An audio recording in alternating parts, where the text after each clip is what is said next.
In this episode of the A to Z of Bushcraft, I'm in Southeast Asia, and it's hot and it's sweaty and we have insects everywhere. But it's the perfect place to learn jungle survival skills. And in this episode of the A to Z of Bushcraft, we'll be looking at bamboo, which is one of the most useful of all the rainforest materials that we can use for everything from shelter, raft building, food, cooking utensils, practically everything you can imagine. And we can use this one material and it'll do all that. And we can even use it to light fires. Bamboo is the fastest growing plant on the planet, and it can grow up to 60 centimeters, that's 24 inches, in one day, which makes it a very fast and renewable resource. And the method we're going to demonstrate now is friction fire lighting using the bamboo fire saw. Now, this is a very common technique in its various forms throughout Southeast Asia. So the method I'm going to use now would have been used in this part of the world for a long time. And in principle, it's very similar to the other friction fire lighting methods we've looked at. So things like the bow drill. And the principle is that we're rubbing two pieces of wood together in order to generate friction. Now, where it differs is that instead of drilling one piece into another, with this technique, we'll actually be sawing a piece of bamboo against another piece of bamboo in order to generate friction. And also the amazing versatility of this wood allows us to actually scrape all the tinder that we need from the outside of the bamboo as well. So now that I've scraped the tinder off the outside of the bamboo, the next step is to split the bamboo down the center so I have two relatively equal parts. So I'll do that next. Using the parang, try and get it as equal as possible. Something like that. Piece of wood or a rock. Tend not to be too fussy with my parang. I'd never do this with my bushcraft knife.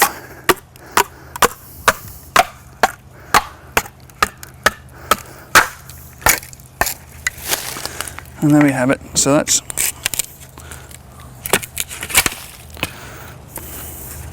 split down the middle. Now what we need to do next is to create two small splints. We've got one started here, so I'll just continue that.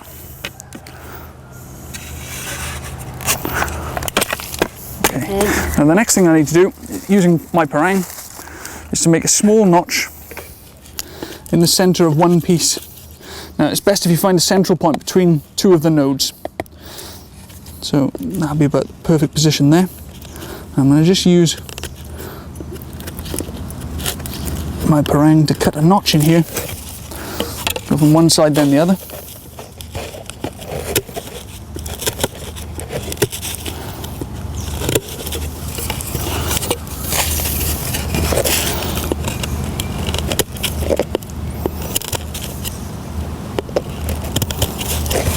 And I'm going to take it until it's just about breaking through to the other side. Not quite fully all the way through, just a small section of it should be penetrating to the other side, because as the friction builds up it'll start to wear its own way in anyway.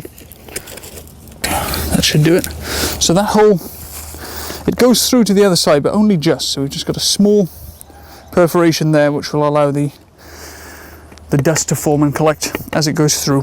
Collect up all the tinder that you've scraped off previously, and we put that into the notch just at the other side of the hole we've just made.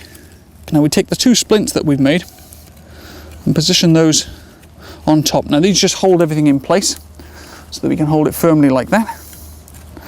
And the next step, we need to position our saw onto the ground.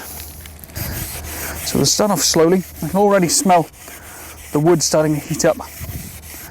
That's a very good sign.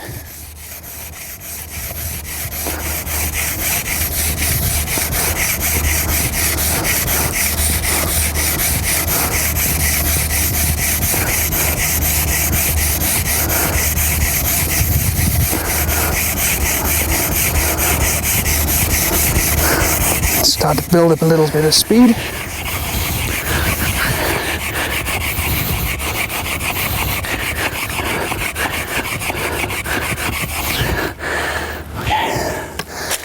I have a coal in here.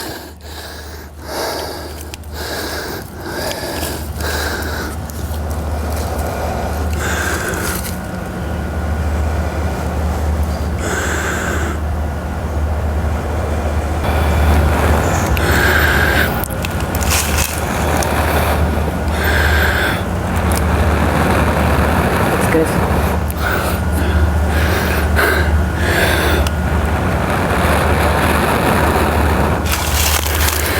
And there we have fire using the bamboo fire saw method. Wow, I need a beer.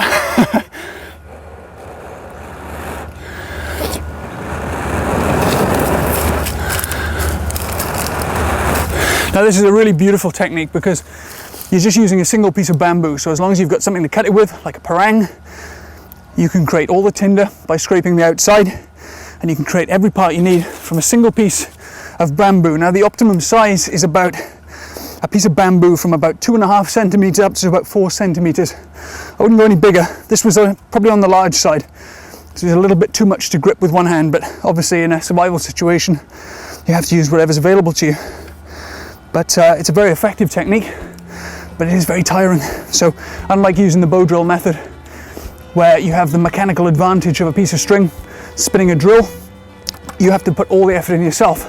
And in 30+ degree heat, that's a lot of work. So I definitely need a beer.